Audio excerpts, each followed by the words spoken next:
persamaan dasar akuntansi. Pada prinsipnya persamaan dasar akuntansi itu adalah kaidahnya demikian. Aset, harta, atau kekayaan sama dengan hutang ditambah modal. Ini adalah wujudnya, ini adalah sumbernya. Jadi sederhana seperti itu.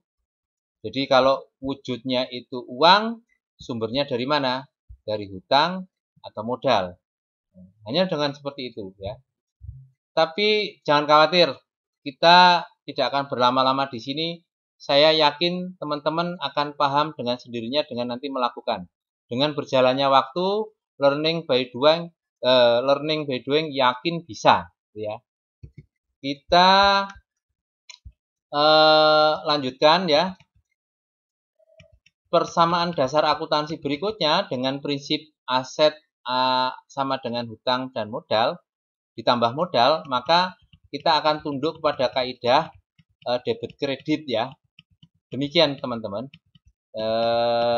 Kita akan sedikit ya belajar tentang ini nanti.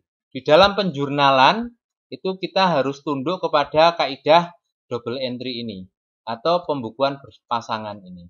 Jadi ini ada kekayaan atau harta atau aset, kemudian hutang, modal, pendapatan, biaya.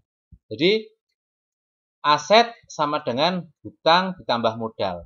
Sedangkan pendapatan dan biaya ini sebenarnya sejatinya adalah penambahan ataupun pengurangan modal. Ketika nanti lebih besar pendapatannya, maka modalnya akan bertambah. Ketika lebih besar biayanya, maka modalnya akan berkurang. Demikian. Ini ada kaidah ketika kekayaan itu bertambah atau naik, maka dia harus didebit. Ya. Ketika turun atau berkurang dikredit. Sedangkan hutang itu sebaliknya, ketika bertambah maka dia akan dikredit, kemudian ketika berkurang didebit. Demikian juga modal. Ya. Ketika akan bertambah maka dia ada di kredit, ketika berkurang atau turun ada di. Oke, tidak perlu khawatir belum memahami saat ini ya, tapi dengan nanti kita langsung menjurnal ya, dengan berjalannya waktu, saya yakin teman-teman akan paham. Ya, kita kembali ya ke siklus atau aplikasi yang ada di aplikasi akuntansi yang sederhana ini. Jadi inilah yang saya maksudkan di dalam penjurnalan itu. Jadi ini ada akun debit, ini ada akun kredit. Jadi semua transaksi itu akan ada. Seperti contohnya ini adalah misalnya hutang kepada siapa gitu ya. Maka yang bertambah adalah kekayaan. Kekayaan wujudnya adalah kas. Ini nanti kita caranya hanya dengan memilih akun-akun yang sudah kita desain di awal, di bagian akun. Kita hanya memilih, tidak ada menulis manual di sini. Ya. Ini kalau memang akunnya tidak ada, maka kita harus tambah dulu dengan menambah di bagian akun. Ya. Tidak ada dan tidak diperbolehkan menulis manual di sini. Akan tetapi kalau di nama transaksi ini memang ditulis manual, kemudian tanggal ditulis manual, referensi ini adalah nomor bukti. Ketika teman-teman di transaksinya ada nomor bukti, dan kita harus buat nomor bukti juga di sini. Ketika KM berarti kas masuk, KK keluar, ya, kas keluar.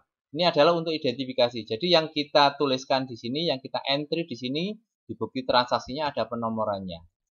Sehingga suatu ketika kalau kita ingin mentrace transaksinya, kalau ada kekeliruan kita lihat nomor transaksinya. Nah, sedangkan di jumlahnya kita tulis manual berapa nilainya. Kemudian di akun kreditnya juga kita memilih tidak menulis manual. Jadi untuk yang akun-akun ini adalah kita memilih sebagaimana akun-akun yang sudah kita desain di bagian akun. Cukup dengan seperti ini, setiap transaksi kita bukukan, maka kita bisa melihat di buku besarnya. Kita mau lihat buku besar kas, ya. Tinggal kita lihat di sini buku besar kas semua bulan atau hanya bulan tertentu. Kita bisa lihat mau bulan apa, ya. Kalau semua bulan maka tampilannya adalah seperti ini, ya. Ya, ini semua bulan. Demikian juga buku besar untuk akun yang lainnya. Ya. Untuk akun yang lainnya, misalnya ini kas. Kemudian kita mau lihat untuk piutang, ya, kita tampilkan. Nah, ini penjualan ya yang belum terbayar. Ketika belum terbayar, tapi barang sudah keluar, kemudian maka kita harus catat bahwa kita punya piutang. Nah, seperti ini ya. Kemudian buku besar yang lainnya ada modal, kemudian pendapatan. Nah, ini pendapatan. Kita sudah akui pendapatan, tapi duitnya belum masuk, maka tadi diakui sebagai piutang. Dan semuanya itu kita catat pada saat di jurnal umum. Hanya mencatat di jurnal umum seketika neraca, laba rugi, arus kas, dan perubahan modal real time bisa kita sajikan. Sehingga inilah yang kita coba support ya, akuntabilitas dan transparansi ini bisa kita sajikan. Sehingga kredibilitas untuk teman-teman BUMDes semakin hari semakin lebih baik, sehingga kepercayaan dari masyarakat akan selalu bertambah untuk BUMDes maju dan berkembang. Demikian ya. Untuk masternya ya, kita akan kopikan, silahkan berkoordinasi, berkonsultasi dan berkomunikasi. Kita nanti akan desain. Tutorial ini sebagai pengantar saja bahwa begitu besar manfaat laporan keuangan untuk unit usaha kita. Sekali lagi, ini bisa diaplikasikan untuk semua unit usaha.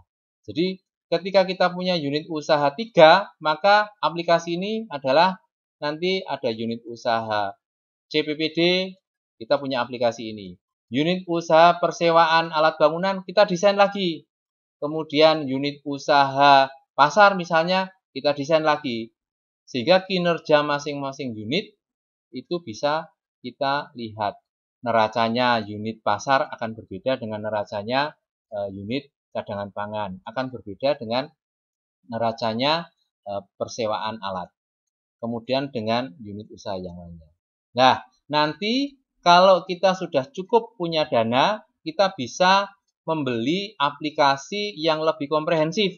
Ya, itu nanti ya dengan fungsi yang sama, tapi dia punya kapasitas yang lebih besar, lebih punya menu-menu yang banyak ya, tapi tentu saja harus ada cost atau biaya untuk pembelian aplikasi itu. Nah, ini adalah yang sederhana tapi sudah akuntansi modern.